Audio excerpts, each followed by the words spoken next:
ಅಂದರೆ ನಿಮ್ಮ ಪ್ರಕಾರ ಅಶೋಕ್ ಅವರು ಯಾರಿಗೂ ಉತ್ತರ ಕೊಡೋ ಪರಿಸ್ಥಿತಿಲಿ ಇರಲಿಲ್ಲ. ನಿಮ್ಮಲ್ಲಿ ಅವ್ರ ಜೊತೆ ಭಾಳ ಕ್ಲೋಸ್ ಆಗಿರೋರು ಯಾರು? ಅಶೋಕ್ ಎಲ್ಲರ ಜೊತೆನೂ ತುಂಬ ಕ್ಲೋಸ್ ಆಗಿದ್ದ. ಮನೇಲಿ ಮಾತ್ರ ಅಲ್ಲ, ಆಫೀಸಲ್ಲೂ ಅಷ್ಟೇ ಎಲ್ಲರ ಜೊತೆನೂ ಮಾತಾಡ್ತಾ ಇದ್ದ. ಅಶೋಕ್ ಅವ್ರಿಗೆ ಏನಾದ್ರು ನಿದ್ದೆಗಣ್ಣಲ್ಲಿ ಓಡಾಡೋಂಥ ಅಭ್ಯಾಸ ಇತ್ತಾ? ಇಲ್ಲ ಇನ್ಸ್ಪೆಕ್ಟರ್, ಅಣ್ಣಂಗೆ ಆ ರೀತಿ ಯಾವುದೂ ಅಭ್ಯಾಸ ಇರಲಿಲ್ಲ. ಅವ್ರಿಗೆ ಶತ್ರುಗಳು ಯಾರು ಇದ್ರಾ? ಇಲ್ಲ ಇನ್ಸ್ಪೆಕ್ಟರ್, ನಾವು ಕಂಡ ಹಾಗೆ ಅವನು ಯಾರ ಹತ್ರನೂ ಜಗಳ ಮಾಡ್ಕೊಂಡವನಲ್ಲ. ಅವನದು ತುಂಬ ಮೃದು ಸ್ವಭಾವ, ಹಾಗೆ ಇಂಟೆಲಿಜೆಂಟ್ ಕೂಡ. ಅವರ ಹೆಂಡತಿ? ಅಶೋಕ್ ಹೆಂಡತಿ ಮೇಲ್ಗಡೆ ರೂಮ್ನಲ್ಲಿದ್ದಾಳೆ. ಅವಳಿಗೆ ಕಾಲಿಗೆ ಪೆಟ್ಟಾಗಿದೆ. ಅವಳಿಗೆ ಕೆಳಗಡೆ ಇಳಿದು ಬರೋಕ್ಕಾಗಲ್ಲ, ಅದಕ್ಕೆ ರೂಮ್ನಲ್ಲೇ ಇದ್ದಾಳೆ. ನಾನು ಅವ್ರನ್ನ ಮಾತಾಡ್ಸ್ಬೋದಾ? ಮಾತಾಡ್ಸಿ ಇನ್ಸ್ಪೆಕ್ಟರ್, ಆದರೆ ನಮ್ಮ ಅಶೋಕನ್ನ... ಡೋ ವರಿ, ನೀವು ಹೇಳೋ ರೀತಿ ನೋಡಿದ್ರೆ ಅಶೋಕ್ ಅವ್ರು ಭಾಳ ಡೀಸೆಂಟು ಅನ್ಸುತ್ತೆ. ಏನೋ ಇಂಪಾರ್ಟೆಂಟ್ ಕೆಲಸದ ಮೇಲೆ ಆಚೆ ಹೋಗಿರ್ಬೋದು. So let's see. ನೀವು ಸುತ್ತಲೂ ಒಂದು ರೌಂಡು ಚೆಕ್ ಮಾಡಿ, ನಾನು ಒಂದ್ಸಲ ಮೇಲ್ ನೋಡಿ.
ಅಯ್ಯಯ್ಯೋ, ಇದೇನಿದು? ಹಾಗೆ ಹೇಗೆ ಸೇರಿತು ಅರ್ಥನೇ ಆಗ್ತಿಲ್ವಲ್ಲ.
ನಮಸ್ಕಾರ ಮೇಡಮ್, ನಾ ಇನ್ಸ್ಪೆಕ್ಟರ್ ಗಣೇಶ್ ಅಂತ. ನಮಸ್ಕಾರ ಸರ್. ಬೆಳಗ್ಗೆಯಿಂದ ನಿಮ್ಮ ಹಸ್ಬೆಂಡು ಅಶೋಕ್ ಅವ್ರು ಕಾಣಿಸ್ತಿಲ್ಲ ಅಂತ ಕಂಪ್ಲೇಂಟ್ ಬಂದಿದೆ. ಅದ್ರ ಬಗ್ಗೆ ನೀವೇನು ಹೇಳ್ತೀರಾ? ಇದ್ದಕ್ಕಿದ್ದಾಗೆ ಮನೆಯಿಂದ ಹೊರಗಡೆ ಹೋಗಿದ್ದಾರೆ. ಯಾಕೆ ಹೋದ್ರು, ಎಲ್ಲಿಗೆ ಹೋದ್ರು ಅನ್ನೋ ಸುಳುವೇ ಇಲ್ಲ. ಅವರು ಇದೇ ರೂಮಲ್ಲಿ ಮಲಗಿದ್ರಾ? ಇಲ್ಲ, ಎದುರುಗಡೆ ರೂಮಲ್ಲಿ ಮಲಗಿದ್ರು. ಇದ್ಯಾರ ರೂಮು? ಇದು ನನ್ನ ಮಗಳು ಚೈತ್ರ ರೂಮು. ನಿಮ್ಮ ಮತ್ತೆ ನಿಮ್ಮ ಹಸ್ಬೆಂಡ್ ಮಧ್ಯೆ ಏನಾದ್ರು ಮನಸ್ತಾಪ ಆಯ್ತಾ? ಹಾಗೇನಿಲ್ಲ ಇನ್ಸ್ಪೆಕ್ಟರ್. ಹೆಂಡತಿಗೆ ಹುಷಾರಿಲ್ಲ ಅಂದಮೇಲೆ ಮನೇಲಿ ಗಂಡ ಆದವನು ಮೊದಲನೇ ಡಾಕ್ಟ್ರು ಅಂತಾರೆ. ಆದರೆ ಸ್ವಲ್ಪ ನನ್ನ ಅವರ ನಡುವೆ ಜಗಳ ಆಗಿತ್ತು. ಅದನ್ನು ಮೊದಲೇ ಹೇಳ್ಬೋದಲ್ವಾ ಮೇಡಮ್? ಸುಮ್ಮನೆ ನಮ್ಮ ತಲೆಯಲ್ಲೂ ಅನುಮಾನಗಳು ಶುರು ಆಗುತ್ತೆ. ಅಂದರೆ ಏನೂ ಇಲ್ಲ ಬಿಡಿ. ನಿಮ್ಮಿಬ್ಬರ ಮಧ್ಯ ಯಾಕೆ ಜಗಳ ಆಗಿತ್ತು ಅಂತ ಕೇಳ್ಬೋದಾ? ಮಗಳ ವಿಚಾರಕ್ಕೆ. ಸ್ವಲ್ಪ ಬಿಡಿಸಿ ಹೇಳಿ. ಮಗಳನ್ನ ಕೇರ್ ಮಾಡ್ತಿಲ್ಲ ಅನ್ನೋ ಕಾರಣಕ್ಕೆ ಅವ್ರು ನನ್ನ ಮೇಲೆ ಸ್ವಲ್ಪ ಮುನ್ಸ್ಕೊಂಡಿದ್ರು. ನೀವು ಮಗಳನ್ನ ಕೇರ್ ಮಾಡ್ತಿರ್ಲಿಲ್ವಾ? ನನ್ನ ಮಗಳನ್ನ ನಾನು ಕೇರ್ ಮಾಡಿದೆ, ಇನ್ಯಾರು ಮಾಡ್ತಾರೆ ಇನ್ಸ್ಪೆಕ್ಟರ್? ಹಾಗಾದ್ರೆ ಅಶೋಕ್ ಅವರೇ ನಿಮ್ಮನ್ನ ತಪ್ಪು ತಿಳ್ಕೊಂಡಿದ್ರಾ ಅನ್ಸುತ್ತೆ. ಸ್ವಲ್ಪ ದಿನ ಆದಮೇಲೆ ಅವರೇ ಸರಿ ಹೋಗ್ತಾರೆ ಅಂತ ನಾನೇ ಅವರಿಂದ ದೂರ ಇದ್ದೆ. ಅವ್ರಿಗೆ ಯಾರಾದರೂ ಶತ್ರುಗಳಿದ್ದಾರಾ? ಇಲ್ಲ. ಅಥವಾ ಅವರು ನಿಮ್ಮನ್ನ ತಪ್ಪು ತಿಳ್ಕೊಂಡ್ರು ಅಂತ ನಿಮ್ಗೆ ಅವ್ರ ಮೇಲೆ ಏನಾದ್ರು ಕೋಪ ಇದೆಯಾ? ಅಲ್ಲ, ಸಾಮಾನ್ಯವಾಗಿ ಯಾರು ನಮ್ಮನ್ನ ಅಪಾರ್ಥ ಮಾಡ್ಕೊಂಡ್ಬಿಟ್ರೆ ಕೋಪ ಬರೋದು ಸಹಜ ಅಲ್ವಾ? ಆ ರೀತಿ ಏನಾರು ಆಯ್ತಾ ಅಂತ ಕೇಳಿದೆ ಮೇಡಮ್. ನನ್ನ ಗಂಡನ ಮೇಲೆ ನಾನು ಯಾವತ್ತೂ ಕೋಪ ಮಾಡ್ಕೊಂಡಿಲ್ಲ. ನನಗೆ ಕೋಪ ಬರೋದೂ ಇಲ್ಲ. ನಾನು ಈ ಮನೆಗೆ ಜವಾಬ್ದಾರಿಯುತ ಸೊಸೆ. ಈ ಮನೆಯಲ್ಲಿ ಅರ್ಥವಿಲ್ಲದೆ ಎಲ್ಲರೂ ಪ್ರಶ್ನೆ ಮಾಡ್ತಾರೆ ಅಂತ ಕೋಪ ಮಾಡ್ಕೊಳ್ಳೋದಕ್ಕಾಗತ್ತಾ? ಅಂಥ ಕೋಪಕ್ಕೆ ಅರ್ಥನೂ ಇಲ್ಲ. ಅಂಥ ಕೋಪ ಉಪಯೋಗಕ್ಕೆ ಬಾರದೇ ಇರೋಂಥ ಕಲ್ಲು. ಆ ಕಲ್ಲನ್ನ ನನ್ನ ತಲೆಗೆ ನಾನೇ ಹೊಡ್ಕೊಂಡು ಗಾಯ ಮಾಡ್ಕೊಳ್ಳೋದಕ್ಕಾಗತ್ತಾ? Well said madam. Okay.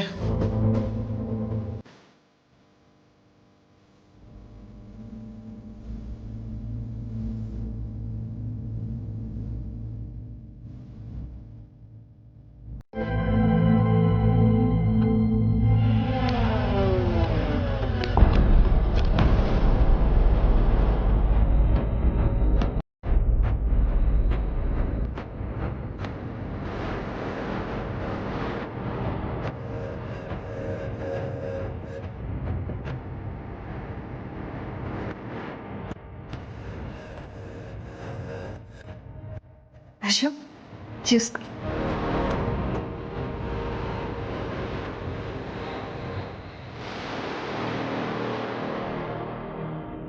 Thank you so much. You're always welcome, Ashok.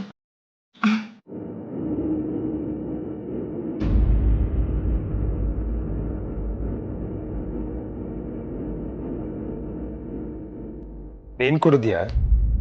ಇಲ್ಲ ಅಶು, ನಾನು ನಿನಗೋಸ್ಕರ ಅಂತ ಮಾಡ್ಕೊಂಡು ಬಂದಿದ್ದೀನಿ. ನೀನು ಕುಡಿ ಫಸ್ಟು. ನೀನು ಸ್ವಲ್ಪ ಶೇರ್ ಮಾಡ್ಬೋದಾ? ಬರ್ತಾ ಬರ್ತಾ ನನ್ನ ಅಶು ತುಂಬ ತುಂಟ ಆಗ್ತದಾನೆ. ಏನು ಸಮಾಚಾರ? ತುಂಟತನ ಒಬ್ನಿಂದನೇ ಶುರು ಆಗಲ್ಲ ಅನ್ನೋದು ನಿನಗೂ ಗೊತ್ತಿದೆ ಅಂತ ಅನ್ಕೊಂತೀನಿ. ಅದನ್ನೆಲ್ಲ ನಿನ್ನಿಂದ ತಾನೇ ಕಲ್ತಿದ್ದು.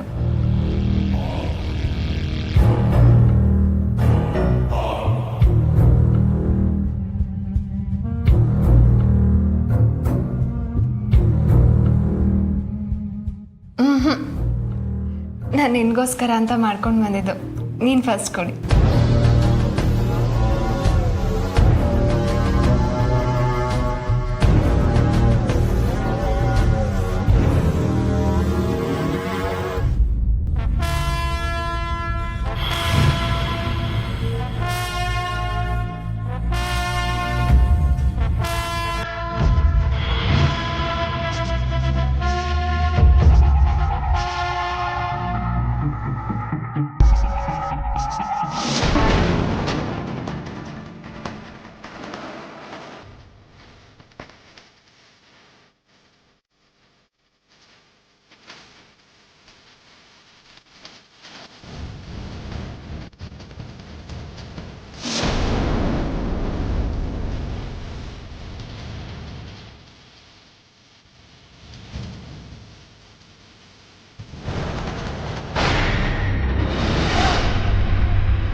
ರಘು, ಮಾತಾಡ್ಕೊಂಡ್ ಬರತ್ತಾನೆ. ಯಾಕೆ ಸರ್ ಭಯ ಬಿದ್ದುಬಿಟ್ರಾ? ಹಾಗೇನಿಲ್ಲ. ಏನ್ ವಿಷಯ? ಕಮಿಷನರ್ ಸಾಹೇಬರು ಫೋನ್ ಮಾಡಿದ್ದಾರೆ ಸರ್. ಆ ಒಂಟಿ ಮನೇಲಿ ಕೊಲೆ ಆಗಿತ್ತಲ್ಲ, ಆ ವಿಚಾರ ಮಾತಾಡ್ಬೇಕಂತೆ sir. Sir, good afternoon sir. Sir, ಇಲ್ಲ ಸರ್, ಅದ್ರ ಬಗ್ಗೆ ಇನ್ವೆಸ್ಟಿಗೇಷನ್ ಮಾಡ್ತಾ ಇದ್ದೀವಿ. Definitely sir. ಸರ್, ಇಲ್ಲ ಸರ್, ಶಾರ್ಟ್ಲಿ ರಿಸಲ್ಟ್ಸ್ ಕೊಡ್ತೀನಿ. ಪತ್ತೆ ಹಚ್ಚಕ್ಕೆ ಬಂದಿದ್ದೀವಿ ಸರ್. ಖಂಡಿತ ಯಾವ ಥರದ ಕ್ಲೂ ಸಿಕ್ಕಿಲ್ಲ. ಶೋರ್ ಸರ್, ಶಾರ್ಟ್ಲಿ ಅಪ್ಡೇಟ್ ಮಾಡ್ತೀನಿ sir. Thank you sir.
Ashu, ಏನಾಯ್ತು? ಯಾಕೆ ಹಿಂಗ್ ಆಡ್ತಿದ್ಯಾ? ಅಶು, ವಾಮಿಟ್ ಬರ್ತಿದ್ಯಾ?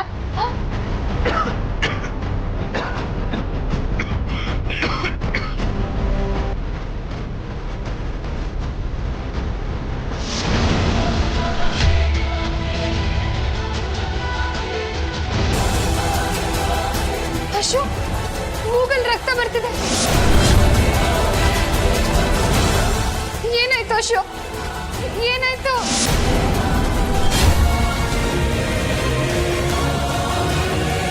ಅಶು ಏನಾಯ್ತು? ಏನಾಯ್ತು ಅಶು? ಅಶು! ಅಶು ಏನಾಯ್ತು? ಅಶು ಏನಾಯ್ತು? ಹಾಸ್ಪಿಟಲ್ ಕರ್ಕೊಂಡು ಹೋಗೋರನ್ನ ಆಂಬುಲೆನ್ಸ್ ಫೋನ್ ಮಾಡ್ತೀನಿ ಅಶು, ಪ್ಲೀಸ್. ಮೊಬೈಲ್ ಎಲ್ಲಿತ್ತು? ಅಡುಗೆ ಮನೆಯಲ್ಲಿದೆ.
ನಾನು ಆಗ್ಲೇ ಇಲ್ಲಿ ರಕ್ತ ನೋಡಿದೆ ಅಲ್ವಾ? ರಘು, ನಿಮ್ಗೆ ರಕ್ತ ಕಾಣಿಸ್ತಿದ್ಯಾ ಅಲ್ಲಿ? ಇಲ್ಲ ಸರ್. ನೀವು ಅವಾಗಲೇ ಬಂದಾಗ ರಕ್ತ ಇತ್ತಲ್ವಾ ಇಲ್ಲಿ? ನೋಡಲಿಲ್ಲ ಸರ್. ಹೌದಾ?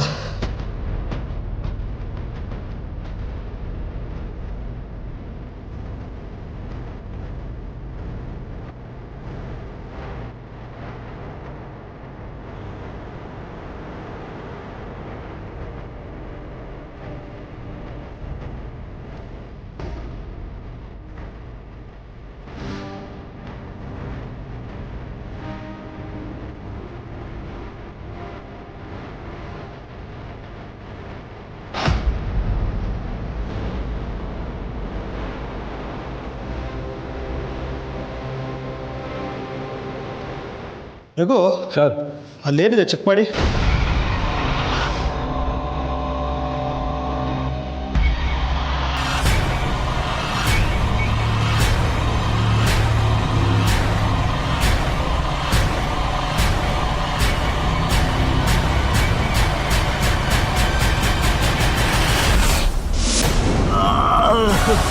ರಾಗಿಣಿ ಬೇಗಪ್ಪ.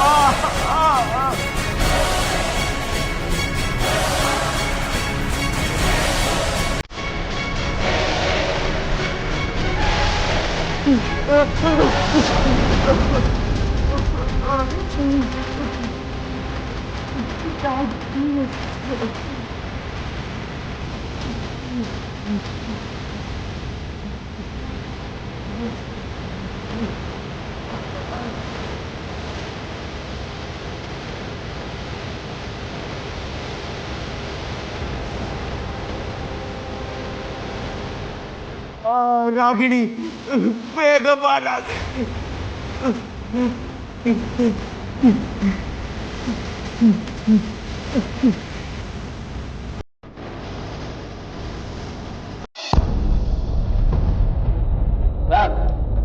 ಗೊಂಬೆ ಸರ್. ಸರಿ ಬನ್ನಿ.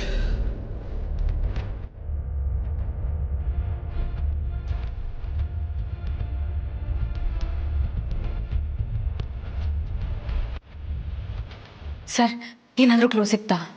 ರಕ್ತ ನೋಡಿದ್ದು ಮಾಯ ಆಗಿದ್ದನ್ನು ಹೇಳಿದ್ರೆ ಡಿಪಾರ್ಟ್ಮೆಂಟ್ ಅವರಾಗಿದ್ದನ್ನೆಲ್ಲ ನಂಬ್ತೀರಾ ಅಂತಾರೆ. ಈ ವಿಷಯ ಹೇಳೋದೇ ಬೇಡ. ಕ್ಲೂ ಅಂತ ಏನೂ ಸಿಕ್ಕಿಲ್ಲ, ಆದರೆ ಭಾಳಷ್ಟು ಸೂಕ್ಷ್ಮತೆಗಳು ಕಾಣಿಸ್ತಾ ಇದೆ. ಏನು ಸೂಕ್ಷ್ಮತೆ ಸರ್? ಅದನ್ನ ಈಗಲೇ ಡಿಸ್ಕಸ್ ಮಾಡೋಕ್ಕಾಗಲ್ಲ.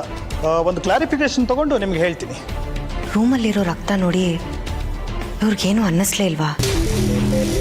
ಅದ್ರ ಬಗ್ಗೆ ಇವ್ರೇನು ಮಾತಾಡಲೇ ಇಲ್ವಲ್ಲ? ಮೇಲೆ ನೋಡ್ಬೋದಾ? ಮೇಲೆ ಏನಿದೆ? ಟೆರೇಸ್ ಇದೆ, ಅಲ್ಲೇ ಒಂದು ಸ್ಟೋರ್ ರೂಮ್ ಇದೆ. ಆಯ್ಸಿ, ಚೆಕ್ ಮಾಡ್ತೀನಿ.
ಇದು ರೂಮಲ್ಲಿ ಇದ್ದಿದ್ದ ಗೊಂಬೆ ಅಲ್ವಾ? ಇಲ್ಲಿ ಹೇಗೆ ಬಂತು? ರೀ ರಘು, ಇದು ರೂಮಲ್ಲಿ ಇದ್ದಿದ್ದ ಗೊಂಬೆ ತಾನೇ?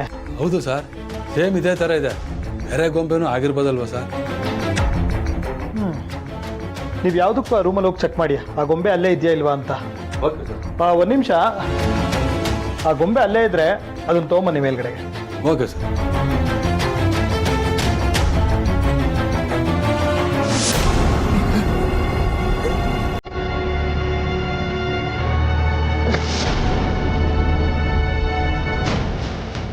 ಆಗಿರಿ.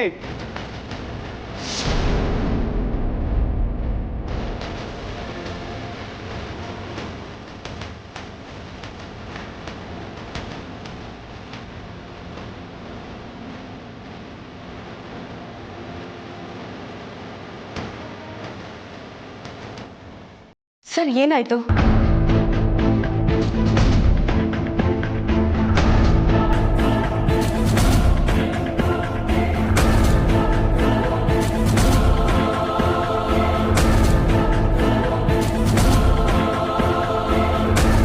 ಸರ್ ಏನಾಯ್ತು? ಏನು ಹುಡುಕ್ತಿದ್ದೀರಾ?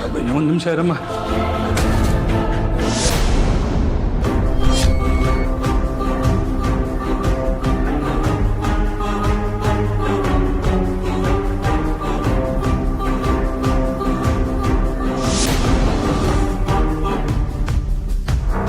ಮೇಡಮ್, ರಕ್ತ ಮೇಡಮ್.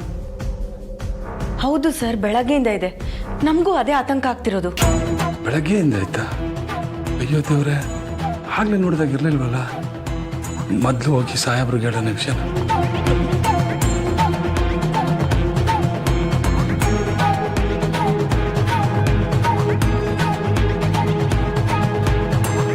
ಇವ್ರು ಯಾಕೆ ಹೀಗಾಡ್ತಿದ್ದಾರೆ? ಮೇಲೇನಾದ್ರೂ